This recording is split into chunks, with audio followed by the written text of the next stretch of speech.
Kışlarda da kışı yazmışları, şiirlerden kayıtlı barışları. Әлеге суйшыр күпме буын татар кешесен юаткан да бер вакытта көч тә биргән. Марсель Гали сүзләренә Луиза Батыр Булгарики язган бу җыр күп башкаручыларны танытты. Аларга иҗади канатлар бирде. Кайтуны мәсәлән Хайдар Бигичев, Айдар Габдинов һәм башка җырчылар башкарган.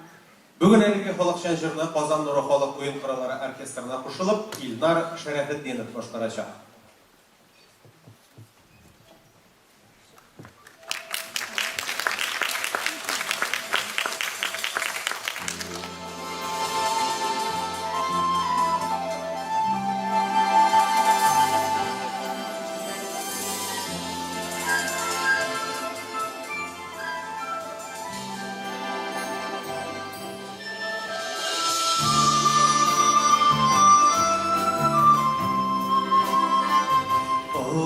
Yoldan yola gitken şahta dağın şiirinden dumanı karardı.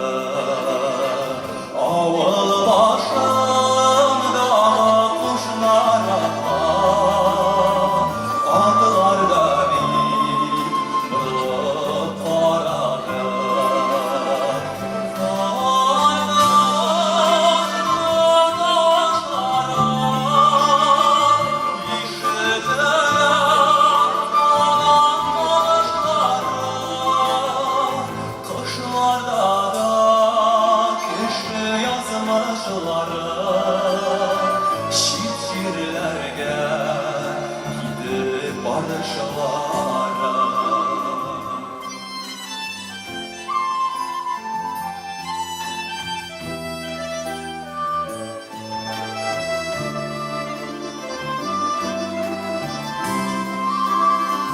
Tuğan yakınım haberlerin bildik Ağızlardan, iskeli şiirlerden Kubbelerimiz o yoldan girdik Halim kalmadı yılan illerden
İlnar Şərəfetdinov.